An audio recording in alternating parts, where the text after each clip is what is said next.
friends, Dr. Butcher here with a special story for Dr. Seuss's Day. His birthday is coming up on March the 2nd. This is called Imagine That, How Dr. Seuss Wrote the Cat in the Hat by Judy Sierra and illustrated by Kevin Hawks. It's a really neat story. 1954 was a great year to be a kid. There were 5-cent donuts and 1-cent lollipops. Rock and roll had just hit the record shops. Bookstores brimmed with exciting new books like Charlotte's Web, The Lord of the Rings, and Horton Hears a Who.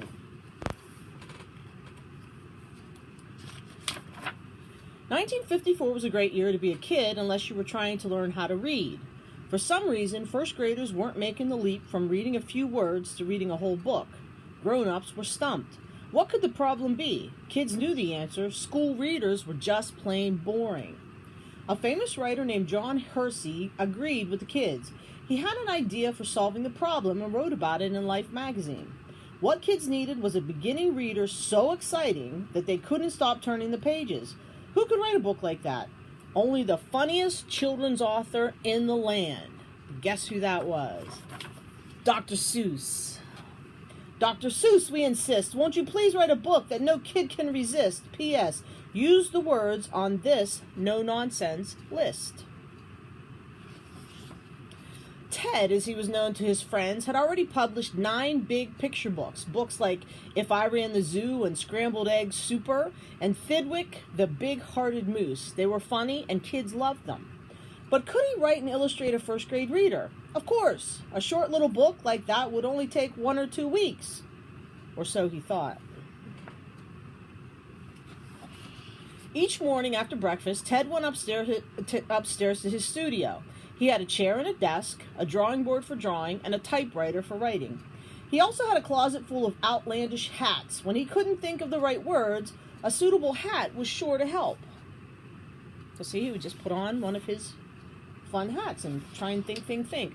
Writing a beginning reader was not as simple as it seemed. For one thing, Ted liked to invent new words for his books. Words like oobleck and itkuch and yurka and wumbus and hippo no hungus and dippo no dungus. But in this book, he would only be able to use words from the official list. And that was the list that they thought first graders in 1954 were supposed to learn how to read. I shall write a rip-roaring book about a queen zebra, Ted declared. He checked on the official list. Queen? Nope, not on the list. Zebra? Nope, not on the list. Maybe a book about a bird. I like birds. Bird?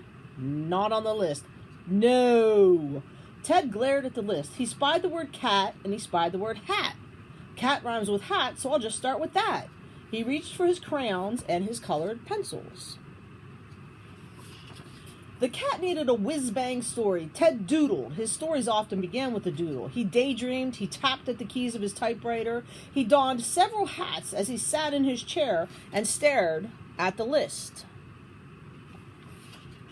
In his head, Ted juggled the words on his list. Then he thought, why not let the cat juggle instead? He can juggle the stuff on the list. Yes, he can. He can juggle a rake and a book and a fan. He can juggle a fish, and the fish won't like that. I will draw 2 nice kids to have fun with the cat.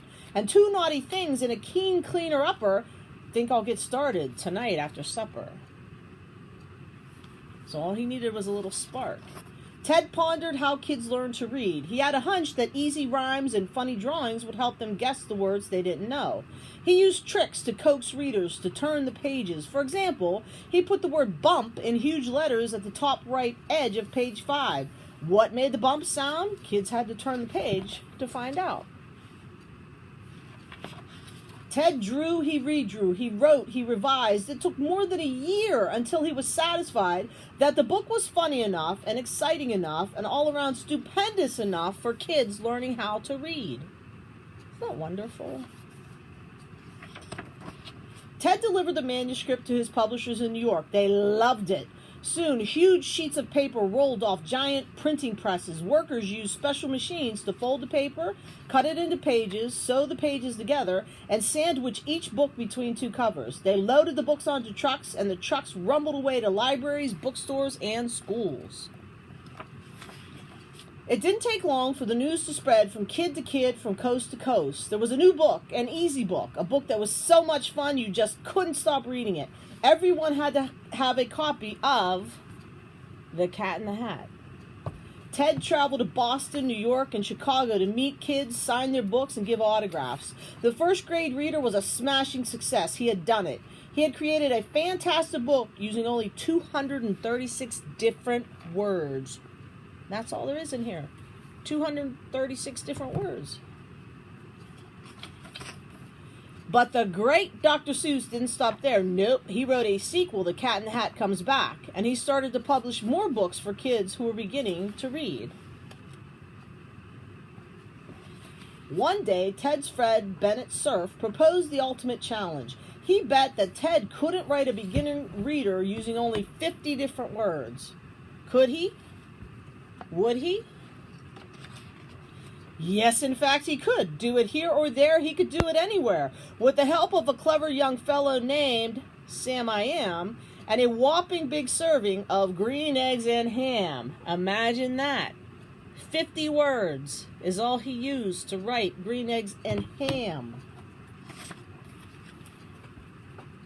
So now he had the Cat in the Hat and green eggs and ham. And that was a story of how Dr. Seuss helped lots of first graders. And even today, lots of first graders learn how to read. 236 words on the list in The Cat in the Hat. And the challenge was 50 words. Could he write a story? Absolutely. Green eggs and ham. See ya.